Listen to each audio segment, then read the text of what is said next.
The drums were wild, the shop was chaos, and the scene was exploding. Someone had to keep it all together, and that was Josh Lamb. As general manager of Orange County Drum and Percussion, he wrangled orders, artist demands, and late-night calls, keeping the business alive while the brand blew up worldwide. Today, he shares what it took to hold it all down. This is the Fully Vented Podcast. Now here's your host, Jared Fallon. Hey man, I just want to jump in. This Okay. is the Fully Vented Podcast. Obviously, I'm your host, Jared Fallon. I'm joined today with Josh Lamb, former GM of Orange County Drum and Percussion. And Josh is kind enough to sit with us today, and we're going to do a deep dive and tell some stories and hopefully learn some things. So, Josh, man, thanks for being on. Thanks for having me. That's Yeah. pretty cool. So obviously, state your name, where you from, and when did you work for Orange County Drum and Percussion? So my name is Josh Lamb. I worked there from roughly August of 1999 through May of 2007. I went to Musicians Institute from 97 to 99, and during my last months there, I lived in Orange County. I grew up in Orange County in Brea, and Santa Ana is 15 minutes away. And so, I'd come home on the weekends, and I heard about Orange County Drum just from their ad here on Modern Drummer. We all remember the Rice Krispie ad. Oh yeah. Yep. So I saw that in Modern Drummer. I saw that they were in Santa Ana, and I decided to go down and check it out one Saturday, and went down there and got the famous John Machado Dog and Pony show, and he showed me around, and I immediately thought it was super cool. Just like a couple guys in a office building, or a industrial complex in Santa Ana building super cool custom drums. And I was always kind of drawn to custom drums. I bought a pork pie snare drum, that green one in the back, in about 97. And it was different. I always thought it was way cooler than any of the Tamas or Pearls.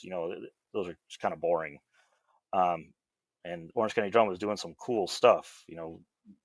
This is before the height of the creativity, but they were still having some really interesting sounds. And the 311 snare drum sound was just off the charts. It was amazing. So I went down there, and before I graduated from MI, and talking to John, and I asked him, like, "Are you guys hiring?" Because I was about to graduate. He said, "Yeah, can you start today?" And I said, "Couldn't start today, but I can start on weekends for the next month or two." And then I started full time in about October of '99. Oh wow, awesome. Just sanding. That was what you did. You sanded drums. Yeah. From having other people on, we've come to learn that sanding was like the rite of passage. Like, yeah, that was Oh your yeah. everyone started Yeah. there. Yeah. Yes, you just sanded drums all day, and once you had sanding the inside of the shells down, then you moved to sanding the vent holes, which was even worse. Oh And yeah. It's an art form, yeah, that's for sure. oh my god, it took forever. Just your fingers cramped up. It was So I did that for quite a while, but uh, I was a little bit more better with paperwork. I wasn't as skilled as with the building as some of the other guys, but I understood paperwork and numbers and all that. So I moved kind of over to that side of doing things.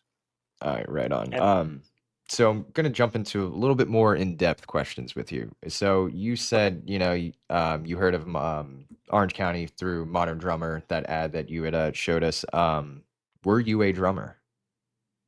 yes, yeah, I went to school for drums. Gotcha. I went to Musicians Institute, and I wanted to be a drummer. And so, I needed a job, and went down there and started working there.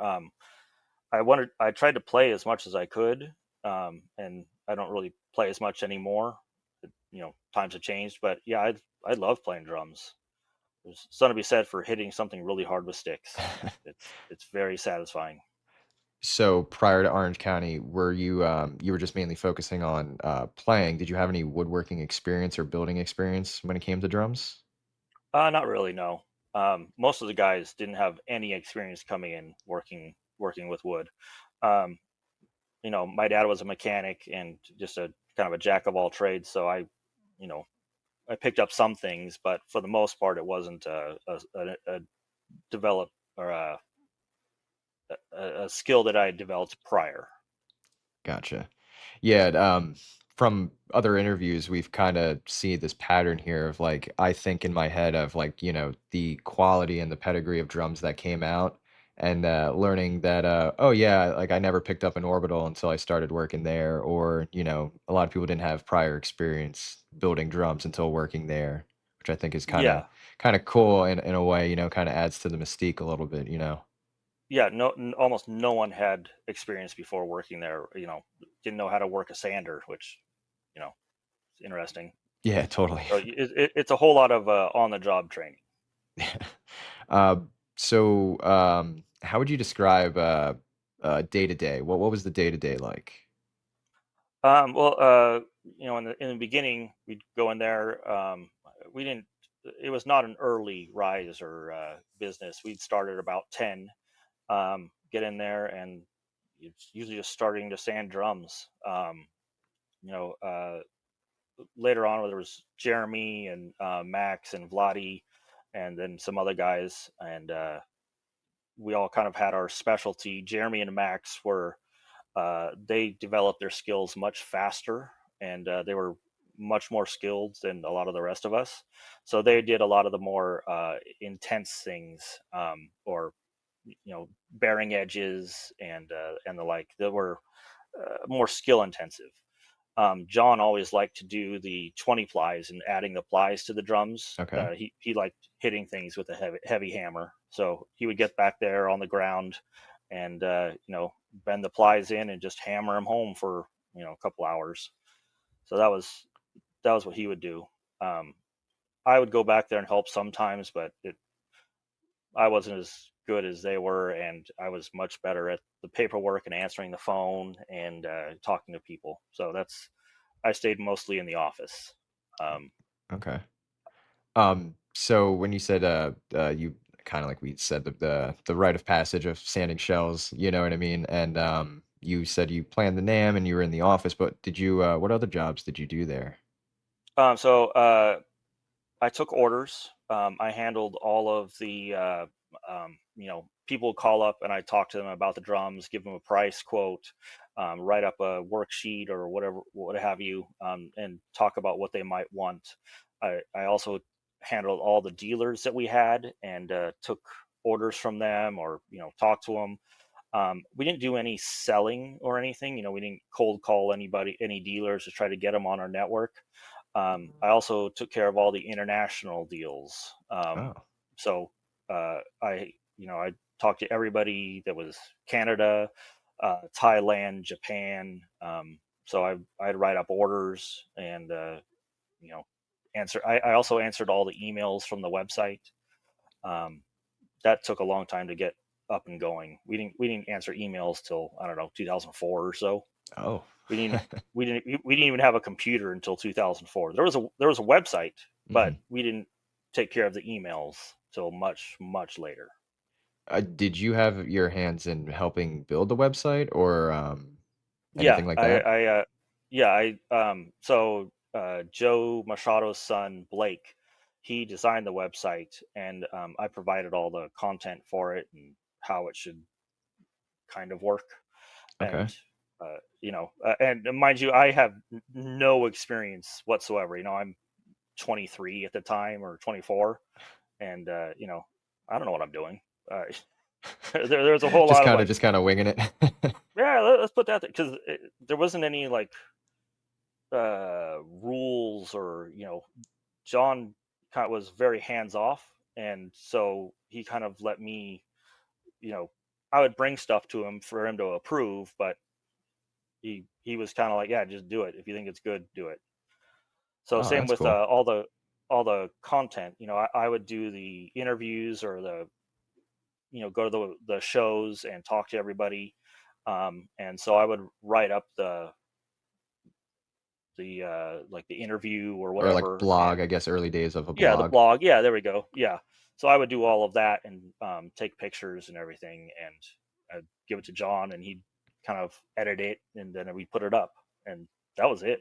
It was I would take pictures when I could in the back with my little, cheesy $100 camera that Okay. Daniel had given me, and that was what we did. Yeah, So, I mean it's also funny to think like the internet was still so a new thing. You know, you have an idea in your head of like what a website should be or look like now, but then it was yeah, like you yeah, said, there was not a reference point. So it always kind of blew my mind. They're like, dude, and they have a website, you know? oh yeah, it was. Well, I mean, we were just winging it. It was we did the redo. We did two redos. I had one of my friends do it before Blake did it, and it was just a friend doing it, and it wasn't good. But then later on, we had Blake do it, and Blake was very good, and he did a great job on it. Well, for the time. Hmm. But yeah, I decided on the. I remember it was the pushers, what are the dealers. I don't know why I decided to call it pushers. It's funny. I actually kind of liked for those who for our listeners who aren't sure, if the old website it was always cool where it was set up and it would say if it said like, the drums, you would have like for the pricing it was the damage or like you Yeah, said the damage. Yeah. dealers the pushers and I Yeah. always thought that was so cool with the play on words, you know. We were trying to, have it more fun, or pushers kind of a harder edge to it to a certain Yeah. extent. Well, it was also I think it was so ahead of its time too, to be honest. So I've been looking back at old I won't reveal my source, but been looking at old archival things of the websites, and I just think it's so cool. It was ahead of its time between, like we said, the blog, you know what I mean, the images, the updates, like interviewing the drummers about their like their projects they're working on. So I'm assuming that was all mainly your doing. Yeah, I did all of that. Amazing. It was a lot of fun. I loved going to the shows. I would go to shows almost every night. When I could. It was fun because I could walk into like Chain Reaction in Anaheim, and the guys would know me, and they would just let me in. And same with the Glass House in Pomona. It was like, oh hey Josh, come on in. I didn't even have to have a ticket. I could just roll in. So it was fun, and they just let me backstage whenever I wanted, and it was that was very special, to be able to do that. And I would go to the shows with all these bands coming around. They were doing the tour circuit, and whenever one of our bands was there, I would go and help them out and talk to them and make sure that they were, if they needed anything, or bring them a T-shirt, whatever, something to make them feel they were a part of something. So that was what I wanted to do. Yeah, I mean, it's also cool to think that you were, wearing multiple hats there. Like you just said, you were going to venues. It was almost like, you're like the like almost artist rep meets like, journalism meets Yeah, I did everything that wasn't necessarily building the drums. I did the ordering of all the supplies for the most part. Kept track of stock as best I could, um, and I did the journalism thing and the photos too. Most of them were mine, unless we were getting professional photos done, where John or his wife would do it, Oh, okay. because they, So they had a they had a nicer camera. oh, I see, I see. Yeah. So most of the drums though that were photographed for like the website, were they taken at the shop or were they the professional photos that you just talked No, about? those the well professional photos. It was a background, like a gray background, and then someone, sometimes Blake, would just edit it out. I see. Gotcha. It was just cut it out, so it was just the drum. And like the layout of the brochures, that was usually John, and him and his wife did a lot of that, just by hand, a lot of it. She designed the logo. Oh, wow, I didn't know that. That's um, awesome. yeah, so she took the logo and kind of smushed it down a little bit, and that's how it became that way. I think it was done by hand. Do you know if the logo was the same logo that they used when they had the retail store, or is that uh logo? I Yeah. am not sure. I was never part of the retail store. Okay. um it definitely kind of developed over the years, but yeah, it may not have been as crisp and clear as it was like the one that we all know and love. Funny enough, it took me, I don't even want to admit this. I just always remember the oval, like seeing bands on TV or at a show and just seeing that oval logo, not realizing that it was O and a C and a D and a P, like all layered inside of itself. I just Yeah, recognized, like, if I saw the kick it was drum the head, oval. yeah, the oval with two portholes, I'm like, oh, it's in Orange County. Like, Yeah. I didn't even think, and it wasn't until, really diving into it and collecting these where I'm like, oh, duh, you idiot. Like, the logo is It- the oval, or like the yeah, lettering yeah, is in the, yeah, it that's is just, inside of it. yeah, like, duh. When there was a I don't know if anybody remembers this, but we did a small promotion that was if you get our logo tattooed on your body, you get a snare drum. Um, No. oh yeah, there's about three or four logos on on people's bodies and we built snare drums for them. Um, Huh. it, I only know of one it's guy. Um, I want to say this dude was like Norwegian. Andy DeVille, I want to say, had this oh, like, do you know who I'm talking about? Anders. Yeah, it had like Oh a yeah, blue, like a satin blue kit with like red hardware, and oh had like yeah. a I remember his kit vividly, like a short stack tom and two Yep. floors, and I remember He him re- like Mohawk had the I think he had the Orange County logo tattooed on his chest by his heart, and I was just like, that's the only guy I remember. And I remember like maybe even an article on the website of someone saying, like, people love our drums so much they get it inked, right? I didn't know it was a yeah. promo. Yeah, well, it was a kind of an underground promo a little bit, I see. but yeah, there's three or four people that got the logo tattooed on them, and we built snare drums for them. Um, and yeah, Anders was wild because he loved Adrian Young, and he would call us up, middle of the day, and it was like 3 a.m. there. Just he was drunk, and he would just talk to us. It was Oh, funny. that's great. Um, I want to go back though, and I want to ask, and when we're talking about building the website and doing the blogs and everything, how did the pricing structures come about? Because being such like a customized thing, like how were you able to like who put the structure in place and who did the tiers and walk me through that? So John came up with the price list. I, it was there. It was in place when I came on. Um, so there was, starting. It was eight. I think it was 835 for a 20 ply vented snare drum, and Oh then wow. everything else went from there. Um, Later on, I suggested raising the price because it had been the same price for like 5 years. So it was time to raise it up a little bit. Um, and I don't even think he completely knew how it worked. There might have been an analysis at some point in time, but I have no idea. I know that the paint was very expensive when you got a custom painted drum kit because we had to outsource it to our painters Hmm. and they were expensive. We tried to always have a very quality painter. Uh, but some of the wraps were very similar. The Type 1 and Type 2 from a standard Formica to a Sparkle. It wasn't that big of a difference in the price, but sometimes it was more difficult to work with.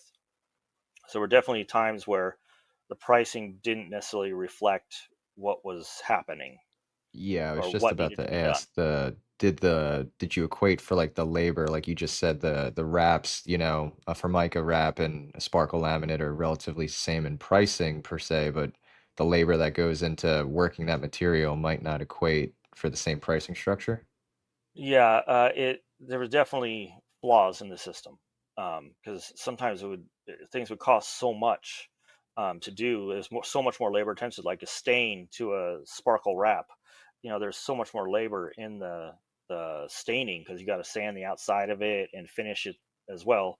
Whereas the sparkle wrap, it costs $10 more per yard or whatever, and it was still the same to work with. So Yeah, I guess I never thought of it like that, mainly just thinking like, a stain like, oh, it's just staining wood, you know what I mean? Versus, I guess, a laminate, you think actually costs money for the laminate, where a stain is, think a thing of min wax isn't that much money, you know? It's not, but just to completely sand the inside and outside, and then do our spray on it, it was more expensive. Yeah. Even though the labor might not have been expensive, but still, you get 8 hours into it, it costs money.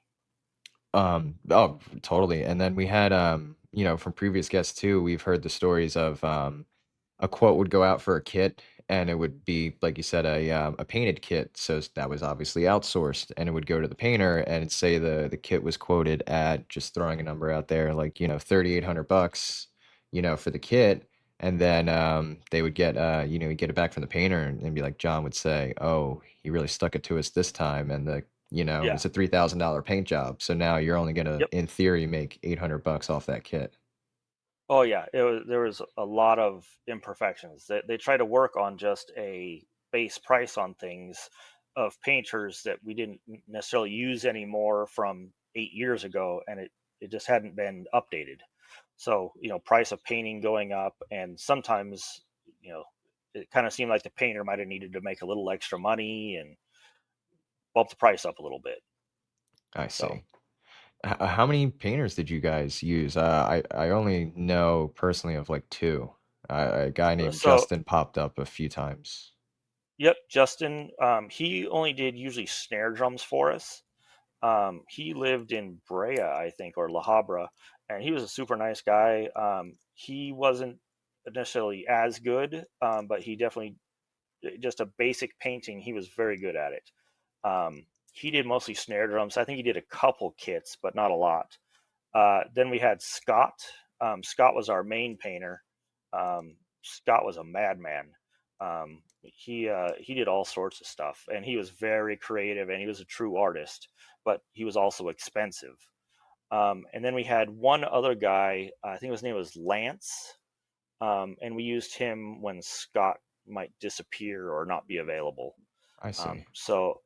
And Lance was very good. He did some real artistic stuff for us. So like more like you kind of had your tier there. So it was like, okay, we need to get a snare drum out. It's a basic color paint scheme or paint color. We're gonna send it to Justin. If it was a, more of graphics or, flames and stuff, it would, go to Oh, Scott. Scott was a guy on flames. He did amazing flames, and Lance did some pretty good ones too. Justin, we didn't send flames to him. Those weren't good. Gotcha. They were like cartoons. Should have just done it on a wrap, right? Oh yeah, oh yeah. Um, how So many did you guys send off were a lot of kits to be painted or like how was ordering like that, Were people calling for paint schemes or colors or were it um, mostly wraps and stains? it was mostly tricolor, red, white, blue sparkles. Those were, we built so many of those kits, or the black serpentine. The We did some custom colors, but they were fewer and far between because they were so expensive, and it took longer. The painter would have it for 2 months, so it definitely took a long time for those. We try to steer people away from those a little because they're just not very durable either. You Mhm. you chip it, you're done. Whereas a Formica is fairly indestructible, and you chip it, you rewrap it, no big deal. Yeah. So I mean, I yeah, also especially think in my head, Chad's kits, like his blue and his yellow kit, you have these high glosses yeah. over a kit. And this veneer, it's beautiful, but I wouldn't take that on tour. Yeah, exactly. Well, he had a little bit different scenario because he had cases and a drum tech to take care of them, Mhm. but things are still going to get messed up. When you're playing in the rain or whatever, all of a sudden your high gloss drum kit is covered in water. But yeah, the Formicas or the sparkles are way better for it. Oh, the flat black kits too. We built a lot of those. It's funny. I remember, I think it was Max quoting from a podcast that, don't know what you want, flat black it is. Yep. Oh yeah, that was almost exactly because flat black was like $50 for a 4x8 sheet or 4x10 sheet or something. So I mean, you can get three drum kits out of it. Oh, So that easily, was, yeah. yeah, yeah. That we wanted to do a lot of flat black, and it was popular. It looked good. It was clean. It was nice. Yeah, so would you guys typically just push the flat black or mainly wraps or just kind of steer away we from put the paint jobs? we pushed the wraps and the sparkles just because we wanted they were easier to do, and the uh, materials were readily available. I see. You So know, like for example, the kits that are behind you for our viewers, you've got looks like gloss white from my perspective. Were they easier to, make than have that painted as a gloss white? 100%, and it was less expensive. Although I don't know if I paid for those necessarily, but yeah, it's a gloss white and blue sparkle. But the blue sparkles, right? I think Max did it for me. So Gotcha. I'm sure they've gotten better over the years. This is early on in our multiple, like the multiple bands, but they didn't line everything up completely, which is Gotcha. fine.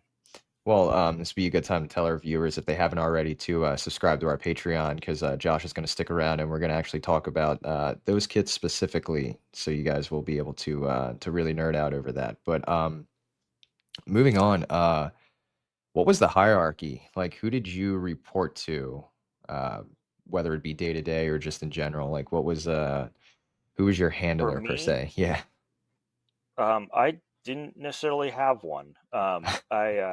It was probably John, but that was kind of one issue was that there was no real disciplinary anything there. Um, all the guys were kind of supposed to report to me, but I'm 24 years old. Built like a little skinny toothpick, and nobody's going to be reporting to me. It's I tried to discipline sometimes, but it was again the frat house type of mentality a little bit. Things didn't necessarily happen that way. I yeah, it wasn't. I instituted the employee handbook to try to put rules in place. I also was one who got us paid days off and try to get some rules going and paid holidays, stuff like that. But try to get a more disciplined work environment. But sometimes it didn't quite work out the way we wanted. So John was the one who would assist me in this. it But seems yeah, like how you're saying it is almost like it's the wild, wild west, and you were trying to bring oh, structure to. 100% trying to bring structure to it, and sometimes that they revolted against that. It's a bunch of guys who are my age and they're drummers. They they're punk rock drummers. They're just trying to build some drums and play drums. How many drummers does it take to build a drum set? Oh, sometimes it was way too many. So yeah, sometimes yeah, sometimes it can be difficult. No, it sounds like it, but I love I mean maybe that's why the drums had such a presence and attitude about them is because of the personalities behind them making it, you know? Yeah, it was definitely interesting that the guys they built drums, and luckily we had Max and Jeremy, who were the very skilled guys who would look at the drums and do the final finishing on them. So that worked out well. As long as they could get it to the finished product with them, then everything was okay. So would you say that Max and Jeremy were kind of the like head builders or the go-to guys and do like the Oh, more 100%. okay. Yes, 100%. They were very skilled, especially later on when they started, experimenting and trying things. That they were great. What were some of the things that they were experimenting with? Just um, I think Max did the triple body snare drum. It was a bunch of six plies separated with two shells in between, so it kind of went up steps. I don't know if that makes sense. The There's the volcano outer shell. snares? Is that what we're referring Well, to? no, but that was I forgot about the volcano Okay. snares. Those those were funny. Sorry, trying Uh, to paint a picture for our listeners here so they can visual like, you know what I mean, see, how you're yeah. describing it. So it was six ply on the outside, six ply reinforcement rings, six ply in the middle, six ply reinforcement rings, and six ply Oh, I inside of see. that. And Almost like it a had nesting stepping doll. up. Yes, almost like a nesting doll, exactly. And I think Max also did a couple where did interesting vent patterns where the bigger or larger holes. I think Max also started doing the different color wrapping techniques and changing the size of the stripes. And Jeremy was, he was always wanting to try stuff out. I don't remember anything specifically, but he did some crazy stuff, especially with metals. He did a lot of metal stuff that was very cool, aging it and just doing stuff like that. And they knew how to do the bearing edges really well, which is the most important part.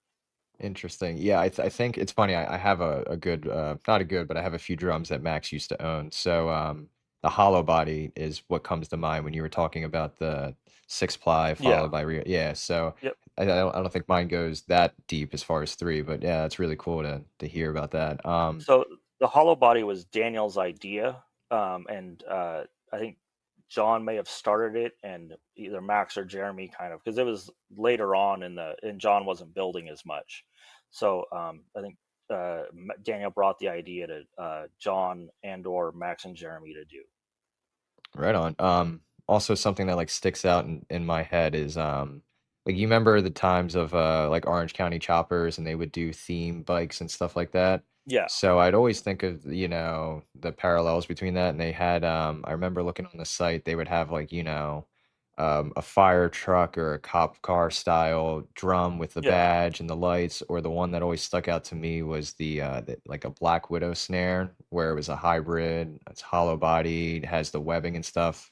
Was that all of Yes. like, Max's doing, or is that just a like a Uh, collective thing? it was yeah, that was all of us. Like there were some. One of my favorite drums is the Dukes of Hazard drum. The That generally. was that was oh yeah, I know where that's at, that by the was all way. me. Oh man, yeah, that was my dream drum right there. I was planning on taking that, but I think it sold for a bit of money. Um, and then let's see, the Black Widow drum. I don't know if I remember that. A lot of the theme drums, like the lights, that was Joe Machado's idea, I believe, because he wanted to do something with LEDs, and so we decided to put it on the firefighter and police drum with the lights. So it was he brought an idea, and we did that. I went to like Army Surplus or something to buy the badges, Oh, that's and awesome. yeah, like the spike drum was pretty cool. I'm not sure whose idea it was, but I ended up having to go to like all of the hot topics in Orange County to get the spikes. So Corey was on actually talking about that drum, that it was a collective of him and Jeremy. Is like one of the coolest drums. Couldn't play without hurting yourself, but one of the like oh yeah, it coolest was drums. brutal. Yeah, Um, that was a super cool drum. that, and I also remember one. I think it had like bullet casings attached to the side, and it was like an army theme, and the badge was like a print of like an army print. So Yes. that was you Um, going on on a surplus store run and Oh yeah, it was just before the internet, so I'd have to source everything, and John would source stuff too, but a lot of it was just trying to find stuff. A few of the drums, my sister would sew things for us, so there was a pair, the jean drum. I wanted it to have a pocket, and so we took a pair of my old jeans, and she sewed it into a wrap for us. So that was how something came about. We would just come up with ideas and do it, and that was how it worked. how do you think you guys like harbored that, that creativity, that always striving for, it just felt like you guys always had something cool come out and you couldn't do any wrong. You know what I mean? Like just kept stepping it up. Like It how did you it guys it do that? it definitely felt like that sometimes. You know, we had the top artists on MTV at the time, and it was amazing. To We were always trying to get different sounds, and we started doing the longer and longer bass drums and the look, like the extended lip on the bass drum, the front hoop. That was I think Daniel's idea, just to make it look cooler. That was how can we make this different, and that was what we would try to do. even as simple as putting the decals on the drums, like the yellow and black kit behind you. Hmm. It was, let's get some decals, let's do it. I think that might have been Travis's idea, the black and yellow kit, like the old striper kit, but with stars on it.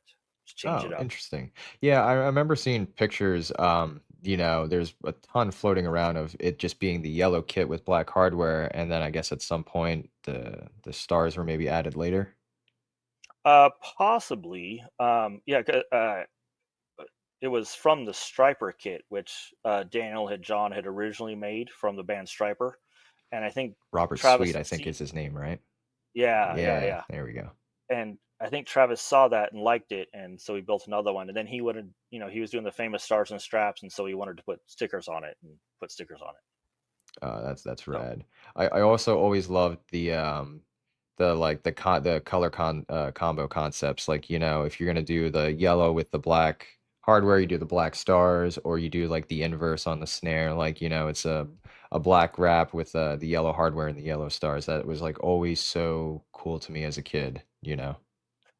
we would suggest things, or I guess I would suggest things as we're talking about the kit. Oh, I don't think that would look all that great because of what you got going on, but if you went with this, it might look real cool. And we would send out samples for people too all the time. Like, oh, I'll send you out a bunch of samples of stuff to see what colors you might like in combinations. Hmm. Um, so we tried to guide people to get a cool drum set, and you know as they're telling us their idea, we would kind of add to it because we were around drums all the time, Hmm. and it helped us, our creativity just being around them. When people would call an order, did they have an idea what they wanted, or was it kind of you had to really steer them or kind of, help They them wanted Travis decide? Barker's. Yeah, it They was wanted me. Travis Barker's drum kit, but some guys were different, and so we would steer them in the direction. There were some times where I would know what we had in stock, and if they were wanting something simple, I would maybe guide them in that direction a little bit of something that we could get out quickly and get out, just to turn it over. Um, but we would advise them.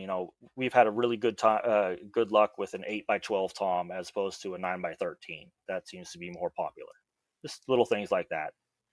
So was it because obviously you guys had the top artist too.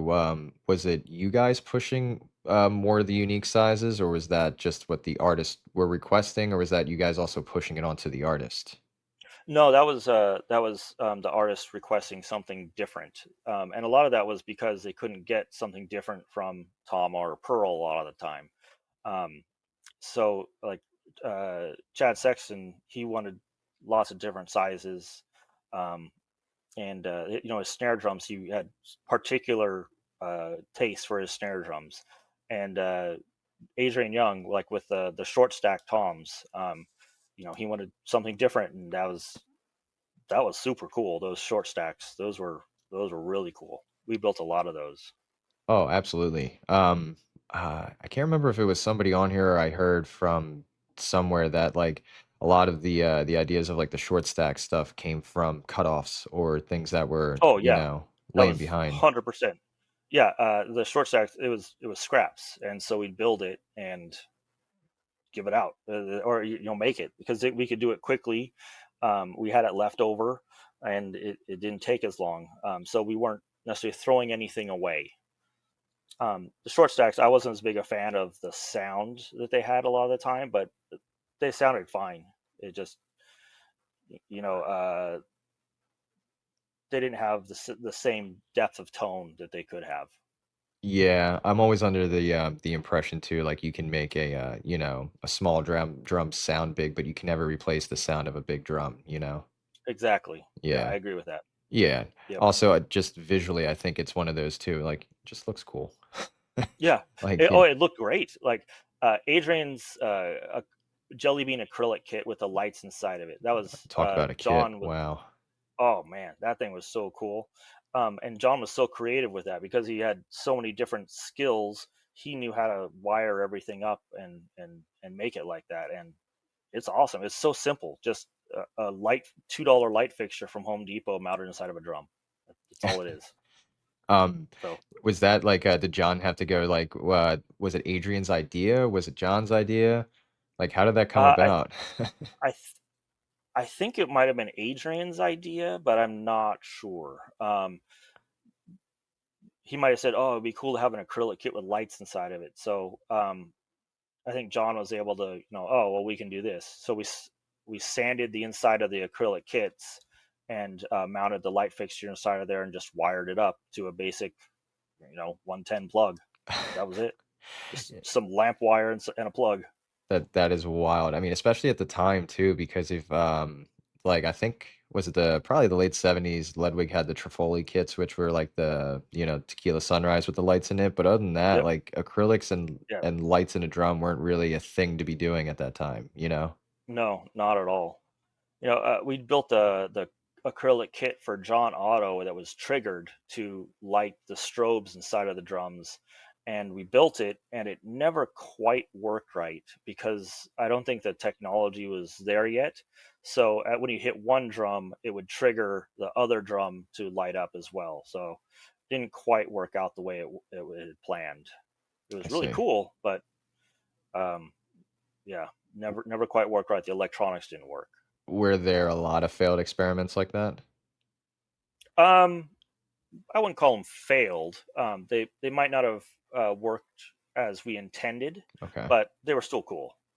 Like Right. the acrylic kit was cool when you just they ended up just he'd be playing and they just turn it all on so it would like just randomly strobe, not according to the triggers. Just I you see. know, so it still worked. It just didn't work as intended. I got you. I see. Was there ever a time either a customer or an artist called and had an idea, like an acrylic jelly bean kit with lights, and it you guys were like, yeah, cool, and then had to sit there and go, okay, how are we gonna do this? So as far as I know, we had one complete failure where we had to give the money back. Okay. Um, this was it was a custom paint job for a customer in Germany, maybe, or no, it was for Sound Attack, the drum company Sound Attack In the over there UK, yeah. in the UK. Yeah, those guys are great too. I love those guys, and Pool Percussion. Those guys were amazing. But the kit was a Transformers, like the 1980s cartoon toys, Mhm. and it was a huge kit, like a 10-piece kit or something, with different Transformers characters all over the drums. Um, and he provided all the artwork, but we couldn't get them blown up and onto the drums to look good. And our painter Scott, I don't think he wanted to do it necessarily, and so it sat with him for like a year, and we never. It was still in the books when I left. Um, so I don't think it ever happened, but I'm pretty sure they gave the money back on it. Wow. Yeah, I mean, I think we take for granted anything that's readily available now. We have the option of like custom printed wraps, like you can print anything, Oh you yeah, know. it'd be easy now. Yeah, now back then, for people to understand listening that this was groundbreaking stuff. Like, I mean, yeah, did people put flames on drums? Sure, but nobody was doing custom graphics like this. It was all, very Yeah, new. yeah.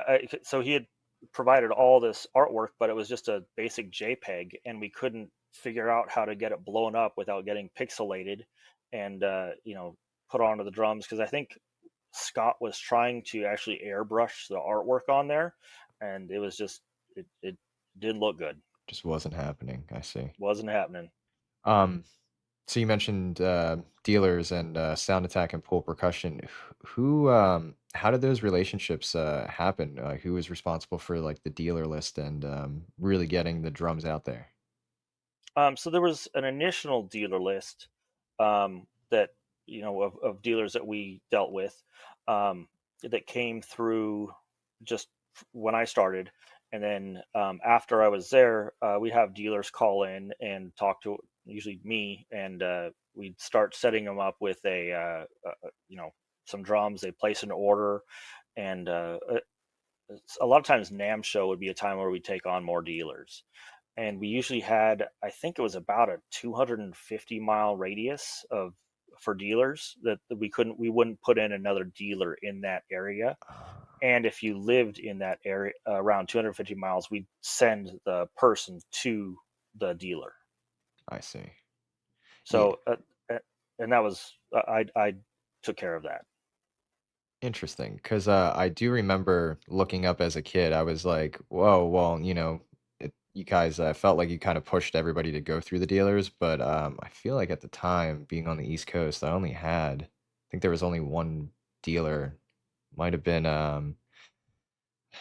trying to think when this was, but I know there was a guy in North Jersey who we're actually going to have on. His name's Anthony, later Dark Horse Drums. I know he Yeah, was a dealer at one point, so I think you yeah. guys were like, He ordered a lot of stuff. really? He was always really nice too. It took forever to get our drums, but they were always really nice. Yeah, before him, I'm trying to remember. There was another same thing because you were saying like the 250-mile radius. It was like, oh, at the time, like you need to go here, and I'm like, Yeah. can I just call you? I mean, not that I had the money to afford it anyway. It was probably me just emailing you, asking you, which Travis playing? So all the hi, Orange County Drum, can I help you? And I'd like to get a price on a drum kit. Oh, okay, where are you located? That was I see. that was, and then I knew where everything was, so I just say, oh, okay, well, you got to go ahead and call these guys, and they'll be able to help you out. I see. Did you have more? Did you have like to do with the international stuff? Because I can't remember. Corey mentioned the company over in Japan that were really big into ordering lavish kits and Oh, buying up the Nambus. yes, so that was Hiroyuki Sato. I think it was Sato Drums. Um, he was awesome. I went to dinner with him once. I mean, he was a great guy. Yeah, I he came to NAM show and wanted to be a dealer, and so we talked to him, and he'd buy anything and everything that we could give him. Wow. Um, yeah, it was a funny story. We Whenever we had a record-breaking day of selling drums, we would have a pizza party. The infamous just give people pizza and they're happy. And so for a while there, I mean, we were doing pizza parties, every week. It was cool, and it was usually because the Japanese dealer Hiroyuki, he was buying drums. That was what would happen. So it Wow. was cool. So when you started, you said you started in 99. When did you notice the popularity starting to grow and like the orders really starting to flow in? Um, it was probably like 2002-ish. It might have been a little bit quieter in 99, but yeah, once Travis started really hitting it big with Blink 182, because when I started, I think he was in Aquabats, and then he moved over right around that time. He moved over to Blink, and that was when things really started to take off, especially with Limp Bizkit kind of starting to hit big. So we had four huge artists hitting big all at the same time with No Doubt and the other ones. And Daniel, he was friends with all those artists, and he really did a good job of getting new artists in. Um, and like you know, we got the used, and so we had an agreement with Freeze Management that any bands they brought on, we would help them out with drum kits. So we got Story of the Year and a few others like that. So there were same with Drive Through Records. If we had Newfound Glory, so any band with Drive Through Records would call me up and we'd help them out with drum kits. Um, That's cool. I yeah. always kind of wonder So what the parallel was because like, you said Story of the Year and the Used. I was like, oh, well, John Feldman did both of those records. Is that how, did one of those yeah. guys already have a kit and then, Yep. all right, 100%. cool. Yeah. So yeah, I developed relationships with a lot of these managers, and so I would tech for them when they asked for it. Like they didn't want to fly out their drum tech, so I would go and help them out with a video or whatever. And that was a lot of those guys. Like Bill Fold, he managed a lot of bands out in Riverside, and I developed a relationship with him, and so he would, Poison the Well, and a few of those guys, he would help them out, and his other bands we would help out as well. Spoiler alert. Oh, we're actually gonna have Chris Hornbrook on. That's cool. Chris is a great guy. He's a great drummer. what always blew me away about him is like not also obviously he was playing Orange County, but you always had these like at the time too. Poison the Well was kind of like a game changer. It wasn't like the sound. I feel like he broadened the Orange County sound a little bit. You know what I mean? It was either Yeah, ska, pop punk, or new metal, and then you just had like early days of metalcore really starting to happen. I thought that was really yeah. really cool. It's really weird because I didn't like Poison the Well as a band because I thought Chris was great, but I didn't like them as a band at the time, and now they're like one of my favorite bands. Your taste change as you get older. Yeah, I was gonna say, do So, we need to update your top five favorite albums over here? oh yeah, yeah, that's it's much different now. Um, the other thing too is like just how big the brand got. It just felt like not also with, like I said earlier, the designs just getting, more and more like you could do no wrong, just always, pushing the envelope. Also, the albums just seemed to get bigger and bigger. Like it was just one after the other, like Enema of the State. Then, Sum 41 had All Killer No Filler. It Yeah, just felt like you guys were on the everything. the cutting edge of it. Yeah, Yeah, like every and time, that and was all. yeah, That was all Daniel. really. That was Yeah. Daniel was on. He had that down. He knew the artists and he knew what was going to be popular. That I give him credit for that. I took care of a lot of the smaller bands, like Newfound Glory, and he kind of let me have that. Um, I didn't do as much with Finch, but I'm trying to remember some of the other bands. Um, I did a lot with Newfound Glory. Cyrus is a great guy, and I had a lot of fun with them. I did video shoots with them. Um, I teched for them whenever they were around and got to hang out. And also we talked about the used. I did a lot with them. It it was a lot of fun to be able to be a part of that because these guys were breaking big and they were like my age and just having fun and experiencing it as well. And that was really cool. Yeah, and it's also, music was so different back then and budgets were Yes. different, it was so cool to see how popular the music and the bands were. And then to be playing the drums that are made locally by you guys, I'm sure was just like, you know, mind Yeah. blowing. Yeah, it was a lot of fun to see this stuff on stage and see, even on MTV you see the logo that like, oh, I work there.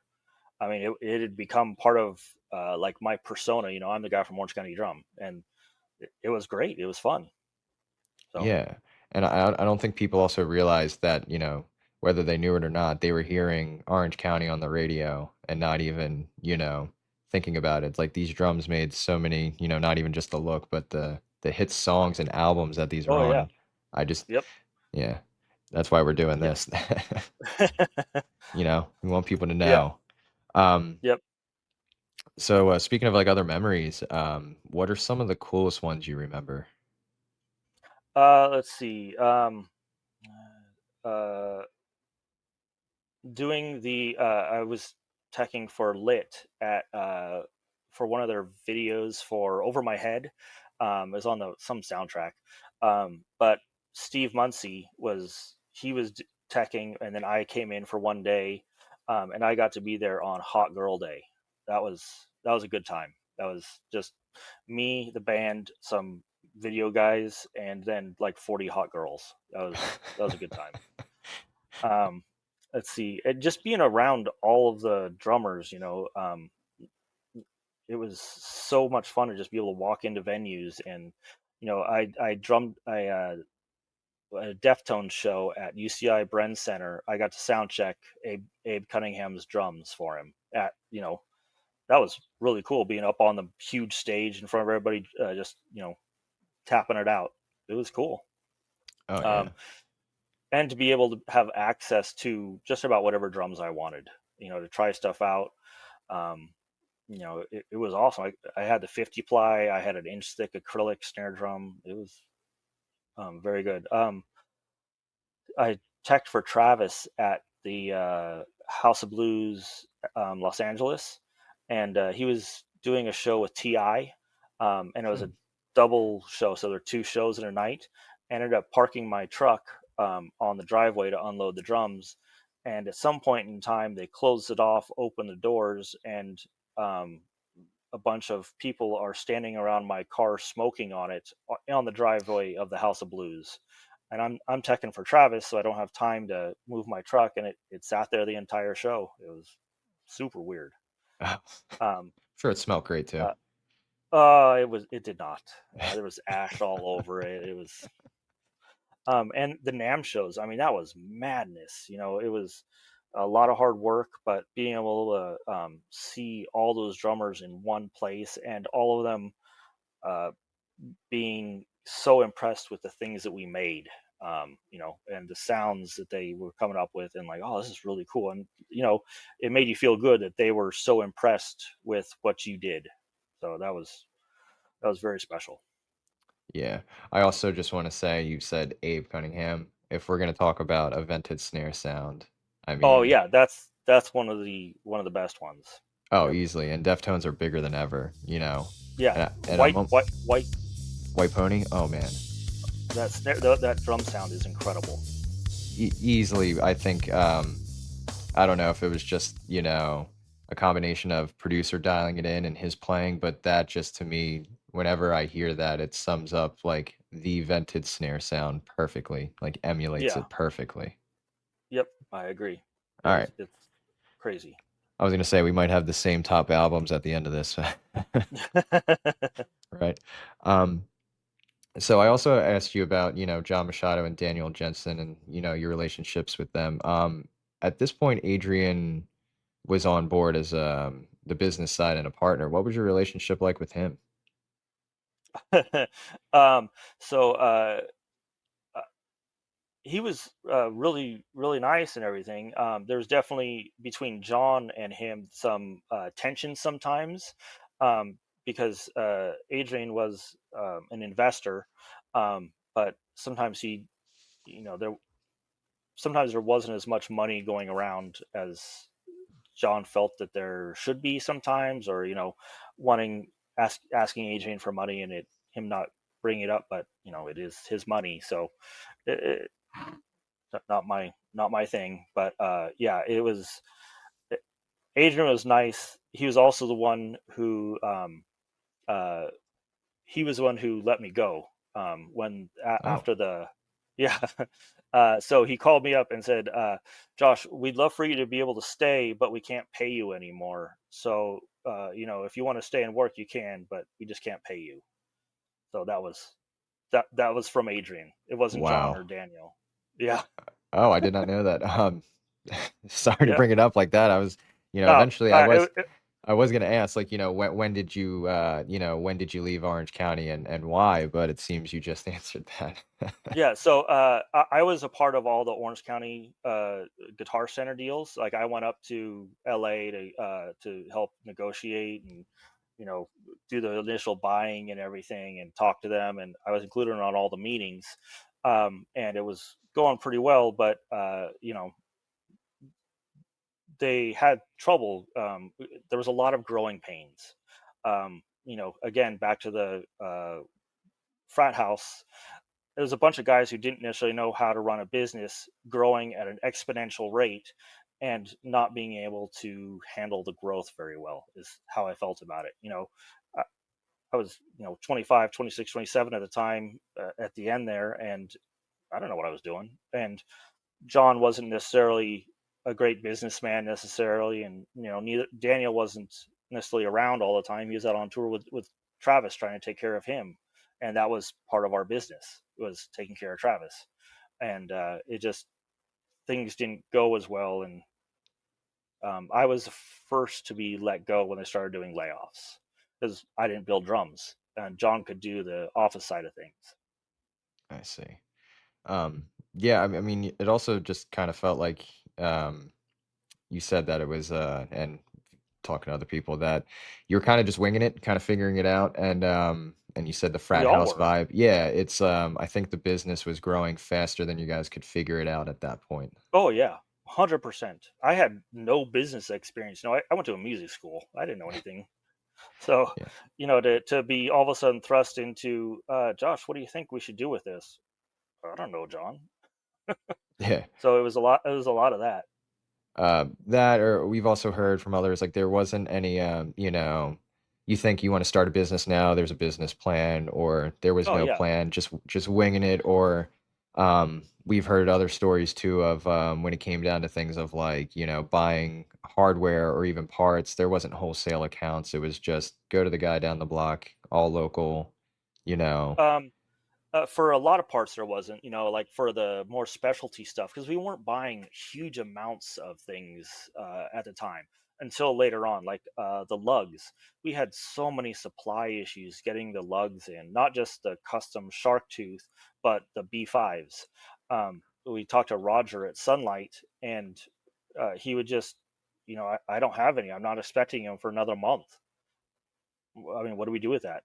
Like, Yeah. we can't build drums for a month. That happened all the time, where we just didn't have the parts to make things, and that's where I would go back and scrape together something to put white serpentine on this drum, put the 8 neon orange lugs we have and the 8 neon green lugs we have, and sell it. So that's Wow. how that came together. There's a whole bunch like that. Like the odd story, we had a 30 ply that had been floating around forever, and I decided to put, it was a 30 ply 4.5 by 14, and we wrapped it in red snake skin and put black lugs on it just because we had black lugs, and we vented it. Ended up being really cool, and John Otto ended up using it on one of the records, and I just built it to sell. It was just something to have, and John Otto ended up keeping it, and it was just super So random. funny to think it was just in a sense thrown together just to, Oh yeah, it was 100% thrown together. It wasn't built for anyone. It was just to sell something, and he liked the sound of it. So, with all the lack of business knowledge and planning and setbacks with the hardware and getting lugs and parts and things like that, is that how the Guitar Center stuff started to come into play? Yes, we were trying to get a more solid line of getting of income, and they'd been asking for us to do something for years, and we'd always said no, trying to make it work with what we had, but we couldn't get a good supply line going. Joe Machado, he helped us a lot with getting the shark tooth lugs going. He's the one who designed those and helped us get the tooling for it. But it still took so long because it's in Japan or wherever getting made, and it would take months to get samples back. So Guitar Center was helping us with our supply chain issues and getting things more consistently, which was very helpful. Um, and they were able to get a cash infusion into the drum shop, so that was good, I and see. that helped us get the have Joe make all the custom machines for us, which helped us with production.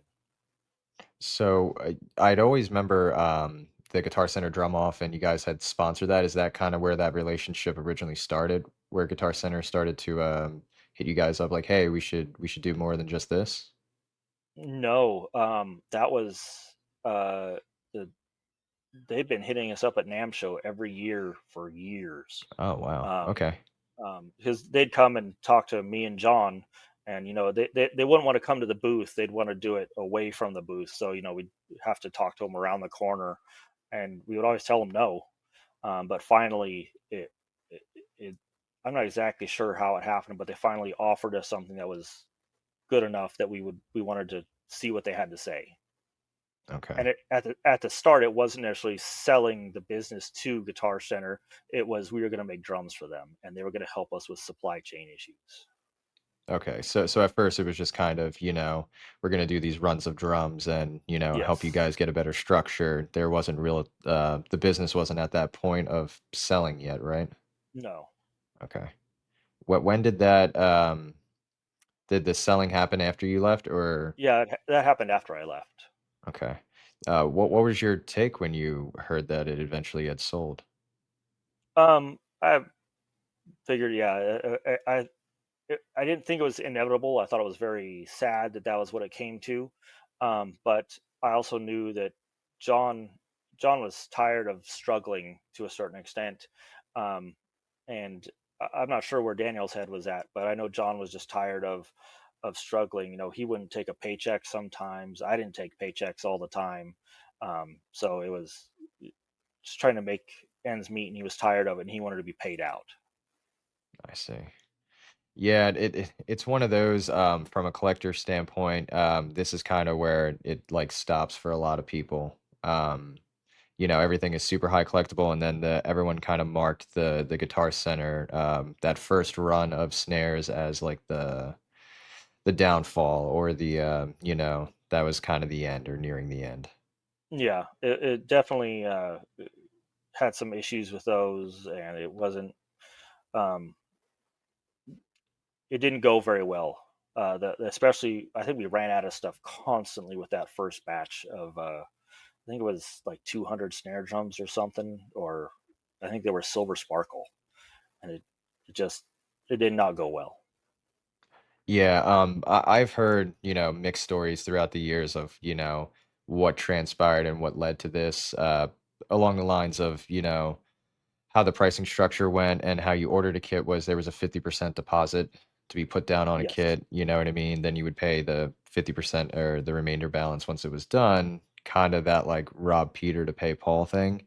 And I've yes, heard that there were drums that were done just sitting there waiting for parts and you guys couldn't fulfill orders. So Guitar Center's idea of putting money into it was so that you guys would like, hey, make these drums for us. We'll put some money in your pocket so you can fill these orders. And we also stock our store with, a production line.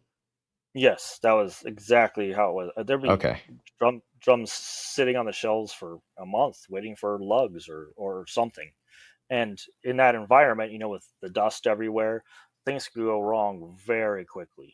And then we're redoing a drum, and it sucked because yeah, stuff sat for a long time, missing a part. Um, Even a week waiting for badges. It would be tough like that. Even if the badges were made locally, you had a hard time sourcing them? Sometimes, well, we always went to one source, but sometimes it would take a week to get them. Just a week. I see. So just as simple as that, or trying to get a specific shell from we used to get them from Anderson, and they'd have to get a shipment from back east, and truck take a week to get there, and it would be tough. Or we'd have to overnight something from the East Coast, which would cost us extra money, which would Cut make our into the profit less. profits. Yep. Yep. I see. Yeah, Mike Kelly also told me that you guys used to do he would call it either bastardizing or cannibalizing showroom drums or drums that were, hey, we need to throw off, so we're going to take it off of one of our own Oh, snares to oh, fulfill this hundred, order or 100%. That happened daily. oh, okay. Um, Yeah. Oh, and the nickel throw off fiasco. That was a big thing that caused us a lot of problems too, because the nickel throw offs they just broke. Like out of the box, you could break them, and we didn't have another necessarily supply for them until the trick throw offs. So the, Interesting. the the nickel throw offs, so you just break constantly. Yeah, I think DW used them too, and it's almost like that like carbon looking Yeah, throw off that it would just, even if it didn't break, it had stress fractures or cracks on it. to begin with, yeah, Oh, it even to was. begin with. Wow, okay. Yeah, they're garbage. Oh, yeah, yeah, coupled with, not being able to get lugs or if the lugs were coming in, I've heard stories that the either the chrome plating wouldn't be the best or the lugs needed to be tapped or you Yeah, we guys would would. just yeah. Yeah, we would sometimes the chrome plating was bad, so we'd put them in the powder coating pile. But if there were 500 lugs in a box and 250 of them were bad plating, then we're down to 250 chrome lugs, and chrome was a majority of what we did.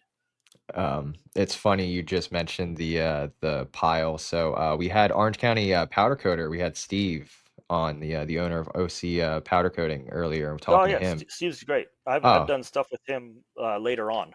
oh, it's we'll have to touch base with him. But yeah, he was on here explaining some things, and we were talking on our Patreon bonus episode. Which again, if you haven't just subscribed to our Patreon, please go ahead and do that. But yeah, we were talking about the process of powder coating and stuff. And my producer and partner Evan recently stripped some color on some lugs, and was like, wait, why is one lug chrome and the other looks like it's a raw casting. And I said, I have a theory about it that, because these USA shark tooth lugs were made, aka in the States, that I've heard that you guys would get boxes of them, and maybe out of the box there'd be 20, 30 that were just jacked up, and they would go to the side and probably be used specifically for powder coating, or if the chrome was not up to par, that you guys would do that. 100%. Yes, there was. We always had a pile of powder of stuff to be powder coated or to be repowder coated, which we'd have to pay additional for them to strip it to then put the powder coating back on. So there was all sorts of problems like that where the plating was bad, and we'd have to, getting a 50% failure rate on things was rather difficult. Or certain die cast hoops wouldn't take powder coating; they would melt. Yeah, we And talked about so they'd that. be, yep, which sucks. I mean, but it's only certain ones. Yeah, For and some reason, die-cast hoops are the not 13, cheap. no, the 13s we had a really hard time with for some reason, but the 14s were fine. So yeah, and Yeah. getting drum spurs. We'd order the drum spurs from Gibraltar or Pearl. We like the Pearl ones better, but sometimes Pearl might not want to sell them to us. Yeah. It was, Also, it seems like a combination of, getting parts that were, maybe not up to par, and then trying to keep just trying to keep it small and custom might have kind of not benefited you guys in the long run. yeah, I completely agree. It was getting parts was absolutely horrendous. Um, it was so many different suppliers for so many different things, and no one ever had anything consistent. So it was never one place to just order something. You had, a couple, more than a dozen vendors that you were getting parts from. It was probably hard to keep track of as well. Well, I mean, I knew where everything was coming from, but yes, getting it from so many different places was difficult. The DW tom mounts we just go buy from a retail store from Guitar Center. It was So that Guitar was Center's that was where we got markup, them. yeah. Yep. Int- Um, so we're kind of nearing the end here, and I just wanted to ask you a few more questions before we eventually go to our bonus episode. What do you think could have saved Orange County Um, if Guitar Center didn't come into the picture? What do you think could have saved? if without Guitar Center, I think a better business model or a somewhat of a plan of some form, and some consistent uh, hardware procurement. That was our biggest problem, was getting the hardware. Yeah, I mean, But yeah, someone with some business knowledge as well to be able to scale us properly. yeah, I mean, just the cost of a drum, from doing it to do it yourself. The cylindrical object, the shell itself, is not that much money. It's all the No, metal that goes into it is that adds up pretty quickly. yes, and the labor. It was. You think about it, like most of the guys were, you know, getting paid like $7 to $8, but at least 35% on top of that, and there's not a lot of. It wasn't consistent 8 hours of working. It was less than that. Yeah, So I see. But just real quick with the Guitar Center stuff, when you started seeing the Chinese stuff and the overseas manufacturing, like, being put out into the stores and stuff, did you officially mark that as in like Orange County was done? I when I stopped working there, I withdrew significantly from the drum world, and I didn't talk to anybody. I didn't go to any Guitar Center, so I didn't see a lot of it right away.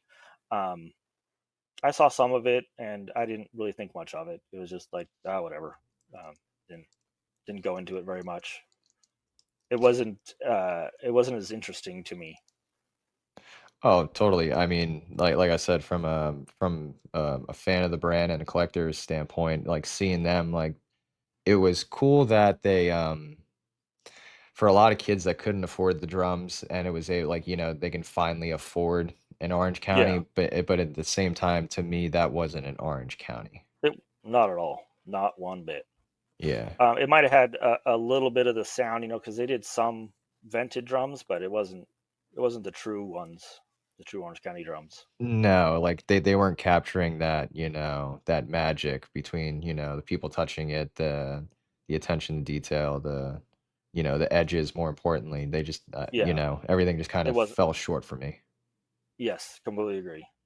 Yeah, it didn't have the higher quality. Yeah. Like you can just, like I said, you hold enough of these things, you feel the quality, and then you see the Guitar Center and you're kind of just like, okay. Yeah, yeah, Yeah. yeah. Like by all means, when talking to other people, we had kind of the consensus of like, yeah, it's great for the business side, that Guitar Center came into the picture, but Yeah. where they took it and ran with it, just didn't help. And I think the timing of it with the landscape of the world just didn't help either. Nope, not one bit. Because right at that time too, 2007 was when the market crashed. Hmm. So people didn't have as much extra income to buy a $4,000 drum kit. You know, Hmm. it the whole thing just kind of crashed all at once for a lot of things. Yeah, and then I think the music business itself, doing the do it yourself and everyone started recording at home.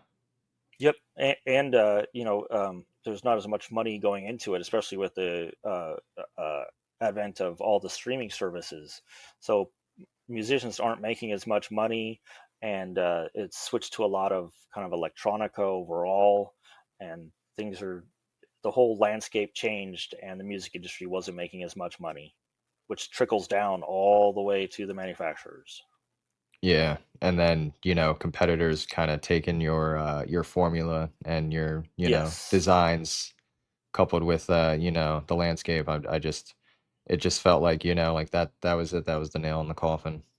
Yeah, there were a lot of copycats, and some ended up doing things better, or they were able to grow more consistently and evenly than we were. It's like Orange County walk so the others could run. Yeah, yeah. Yeah. Um, so I'm gonna wrap it up here, and I'm gonna ask you and leave you with one last question, Josh. Okay, Did you understand at the time that you were part of what was going to become a legacy in the drum world? not one bit. I was looking for a job that I was still involved with drums at the time.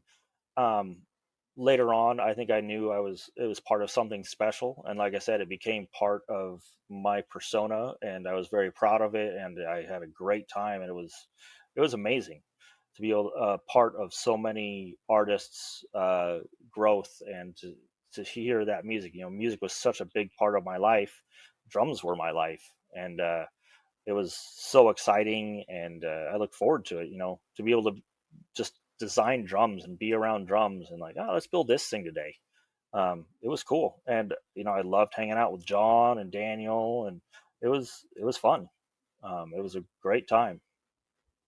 Yeah, man. Again, such a super cool time in music, and I'm Yeah, beyond jealous and you're envious. yeah, you're right. That time in music was is very very special to me because it was some of my favorite bands are from that time. Same. Favorite bands and favorite albums, and just the sounds in that Orange County were the ones that propelling that. It just, Yeah, that's why we collect them, and that's why we're talking about them. love it. Yeah, Yeah. it's great. Awesome. Well, Josh, thank you so much for for your time today, and you're gonna stick around and do our bonus episode. But where can people find you? Absolutely nowhere, Nowhere. Gotcha. nowhere, Nobody bother nowhere. him. No, no, Yeah, no. I just kind of do my thing. I'm still in Orange County, but I hardly do any social media. gotcha. Yeah.